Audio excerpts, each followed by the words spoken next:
Olá, eu sou o professor Ricardo Ribas e hoje a gente vai falar de um tema importante, já que começa a se avolumar ali o final de ano, né? A transição de governo, a gente está gravando esse vídeo agora no meio de novembro de 2024, então nós estamos na transição de governo municipal, alguns prefeitos estão saindo, outros estão entrando, e normalmente em Nárnia acontece em algumas prefeituras, curiosamente, o fato de se esquecer de pagar algum prestador de serviço, de se esquecer de pagar algum fornecedor, de se dar preferência de pagamento para um e não para outro. Isso acontece lá em Nárnia, graças a Deus no Brasil isso não acontece, né? Se acontecesse, né, no Brasil seria obviamente legal, mas nesse vídeo nós vamos tratar então como isso pode ser tratado, quais são as providências que eu posso adotar enquanto empresa e quais são as consequências que eu, servidor, posso sofrer se estiver envolvido aí nesse processo de pagamento. Reparem que eu já vou te adiantar, já vou dar um spoiler do vídeo, né? Não é só o prefeito que responde pela falta de pagamento. Eventualmente, todos os servidores que estão envolvidos nesta cadeia de pagamento vão acabar sendo responsabilizados, ok? Antes da gente começar, já sabe, se inscreve no nosso canal, ativa o sininho, compartilha esse vídeo, salva esse vídeo para assistir posteriormente, para encaminhar para a autoridade que está fazendo esses cambalachos, ou que pensa em fazer esses cambalachos aí de pagamento lá em Nárnia, porque aqui no Brasil isso não acontece. E bora pro vídeo, vamos ver o que diz a nova lei de licitações. Esse vídeo está sendo gravado já sob a nova lei de licitações. Bom, a nova lei de licitações, no artigo 92, traz a seguinte regra. Olha lá, são necessárias em todo o contrato cláusulas que estabeleçam o preço e as condições de pagamento, os critérios, a data base, a periodicidade de reajuste, critério de atualização monetária, e lá no inciso 6º, os critérios de periodização da medição, quando for o caso, e o prazo para liquidação e para pagamento. O problema é que, diferentemente da antiga lei de licitações, a nova lei de licitações não trouxe um prazo de pagamento. A antiga lei, a 8666, volta aqui comigo, a 8666, lá no artigo 40, trazia o prazo de até 30 dias para pagamento. Vocês devem lembrar disso. A nova lei de licitações não trouxe essa regra. Ela trouxe uma regra mais aberta, mais ampla. Veja o que diz a nova lei. Lá no artigo 141, a lei diz o seguinte, ó, no dever de pagamento pela administração será observada a ordem cronológica para cada fonte diferenciada de recursos, subdividida nas seguintes categorias de contratos: fornecimentos, locações, prestação de serviços e obras. Bom, volta aqui comigo. E qual é o problema? O que é essa ordem cronológica de pagamentos? Ordem cronológica de pagamentos é fila. Fila dentro destas subcategorias. Então, fila para fornecimento, fila para serviço, fila para obra e fila para locação. Agora, se você tem lá um treinamento, um serviço de limpeza, um serviço de vigilância, os três são serviços. Quem vai receber primeiro? Quem protocolar a nota primeiro. Simples conceito de fila. Não há complexidade em entender isso. A questão é, tá, Ricardo, mas e se a fila não andar? E se a fila tiver uma troca de posições na fila? A própria lei de licitações permite a quebra da ordem cronológica de pagamentos em situações específicas que ela vai pontuar também no dispositivo que a gente comentou. Agora a questão é quando eu tenho o favorecimento ilegal de certos pagamentos em detrimento de outras empresas, ou seja, não está em curso, não está previsto, não se enquadra num dispositivo em que a lei permite a quebra da ordem cronológica, e eu simplesmente não pago um prestador de serviço, um fornecedor, para pagar outro. Isso configura irregularidade. E não há um prazo máximo para pagamento. Ocorre que, como nós vimos no artigo 92, o contrato e o edital tem que trazer um prazo de pagamento. E aí, cada ente federativo pode regulamentar o seu prazo. Então, a União Federal, por exemplo, o fez, criando lá o prazo de 10 dias úteis para liquidação e mais 10 dias úteis para pagamento. E quando a despesa for inferior ao limite do artigo 75, inciso 2º, esse prazo cai pela metade. Então, seria 5 dias úteis para liquidação, 5 dias úteis para pagamento, né? E muitos municípios, não sei se por preguiça, não sei se por desconhecimento, né, acabaram copiando o regulamento federal, o que na minha visão sempre é um erro, porque muitas vezes não se enquadra, não se encaixa na vida da administração pública municipal, nas limitações da administração pública municipal. Imagina você no seu município ter que liquidar, né, uma despesa ou vários contratos, várias despesas em 5 dias úteis, você que é gestor de contratos, para depois realizar o pagamento também em mais 5 dias úteis, porque o valor da despesa é pequeno. Me parece um prazo muito exíguo. Tive até um caso, né, de um cliente próximo que assinou um contrato, né, e o contrato dizia lá que o pagamento seria feito nos termos do regulamento. Quando nós fomos ver o regulamento municipal, ele se remetia ao regulamento federal, que dizia lá que era 5 úteis mais 5 úteis para pagamento. E o prazo já tinha estourado. Isso cria o quê? Cria responsabilidade para os agentes envolvidos, para o fiscal, para o gestor, para o ordenador de despesas. Então, tudo isso já vai criando responsabilidade. Mas a nova lei de licitações, ela não para aí. Veja o que ela diz. Ela diz lá no parágrafo 2º o seguinte, ó, a inobservância imotivada da ordem cronológica, que é, né, pagar um e deixar de pagar o outro, né, ensejará a apuração de responsabilidade do agente responsável, cabendo aos órgãos de controle a sua fiscalização. E o órgão ou entidade deverá disponibilizar mensalmente em sessão específica de acesso à informação em seu sítio na internet, ou seja, no site da prefeitura, por exemplo, a ordem cronológica de seus pagamentos, bem como as justificativas que fundamentarem a eventual alteração desta ordem. Volta aqui comigo. Então, para você que é servidor, eu já te faço a pergunta. O seu município tem divulgado a ordem cronológica de pagamentos? Isso já é uma irregularidade, se não está sendo feito, já é uma irregularidade perante a nova lei de licitações. Já pode sofrer aí um apontamento do Tribunal de Contas. 2. Tem divulgado a ordem cronológica, mas tem cumprido a ordem cronológica? Isso também é um problema sério que pode acabar repercutindo na responsabilização do servidor, do fiscal, do gestor, do prefeito, né, do ordenador de despesas. Então é muito importante você cumprir essas regras referentes à disponibilização da ordem cronológica e cumprimento da ordem cronológica de pagamentos. Tá, Ricardo, mas e eu, fornecedor? Eu não recebi, eu protocolei a nota fiscal, passou este prazo e eu não recebi. Veja, vai depender muito do que tipo de contrato que você tem, de quais são as características do teu objeto. Se, por exemplo, é um contrato pontual, um treinamento, como eu muitas vezes faço, ou uma entrega pontual, única, não é uma entrega mensal, não é um contrato mensal, não é uma ata de preço, é algo pontual uma vez e nunca mais, né? Você, infelizmente, teria que se socorrer de remédios para buscar o cumprimento da ordem cronológica de pagamentos.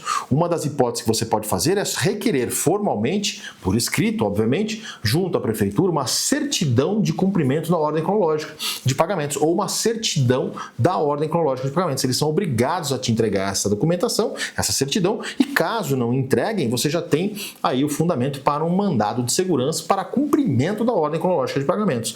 É importante a gente fazer um parênteses. A gente sempre sabe que tem a disponibilidade da ação judicial de cobrança, mas isso não é muito viável para as empresas. Por quê? Porque você vai receber, se você prestou o serviço, tem como provar? Sim. Ou fornecimento? Sim, você vai receber. Mas vai receber em precatórios lá na frente. Quer dizer, não é vantajoso para a empresa. O correto, a melhor técnica é tentar evitar essa ação de cobrança e um dos meios é forçar o cumprimento da ordem cronológica de pagamentos. Então, cabem aí notificações, cabem aí expedientes judiciais para cumprimento da ordem cronológica de pagamentos, até um mandado de segurança, eventualmente. Tudo isso, se você não tiver acesso a essas informações, entre em contato comigo no privado, no particular, eu posso te encaminhar aí essas orientações com mais detalhes, não é? Mas vamos lá. Então, se você faz um fornecimento, um serviço pontual, sua situação é um pouco mais delicada, porque você provavelmente vai ter que lançar mão desses expedientes extrajudiciais e judiciais para receber, tentando evitar a ação de cobrança.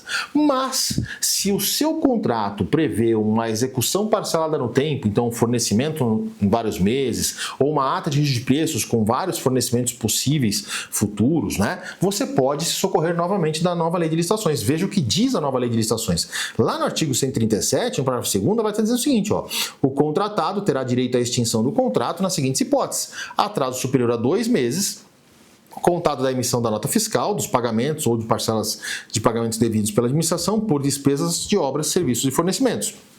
E aí, no parágrafo 3º, inciso 2º, está lá: assegurarão ao contratado o direito de optar pela suspensão do cumprimento das obrigações assumidas até a normalização da situação, admitido ainda o restabelecimento do equilíbrio econômico-financeiro do contrato. Volta aqui comigo. Então, o que está dizendo o artigo 137? Ele está dizendo o seguinte, olha, se você tem uma execução parcelada no tempo, se você tem uma execução continuada, atrasou 2 meses, né? A gente já fala especificamente, atrasou 2 meses do protocolo da nota fiscal, você pode comunicar, e é importante, você tem que comunicar formalmente, comunicar à administração que não executará mais, que suspenderá a execução do contrato até o pagamento. É uma regra equivalente à lá do artigo 78, inciso 15 da 8666, que ficou lá na 8666. A regra até melhorou, né? O prazo diminuiu, são só 2 meses da nota fiscal apresentada, protocolada. Então isso é muito importante você saber se você tem uma execução continuada. Você já pode suspender a execução do contrato e muitas vezes isso já é suficiente para que a administração, precisando daquele objeto e sabendo que não pode lançar mão de uma outra contratação, porque não pode ter 2 contratos com o mesmo objeto no mesmo período, sendo que um não está sendo executado apenas por inadimplemento de pagamento, ela vai acabar te pagando. Se isso não acontecer, volta para a situação dos expedientes extrajudiciais e judiciais. Bom, Ricardo, mas eu ainda tenho uma outra hipótese que é muito comum lá em Nárnia, né? Às vezes eu tenho um problema na execução parcial do meu contrato. Eu forneci, era um lote de itens, né? Melhor, era um agrupamento de itens. Quem viu meu vídeo sobre itens, lotes e grupos de itens, né, sabe a diferença. Então era um agrupamento de itens e um dos itens deste grupo de itens teve problema, os demais estavam corretos. E a prefeitura, a administração está recusando pagar integralmente. Está certo ou está errado? Está errado. Por que está errado? Porque olha o que diz a nova lei de licitações.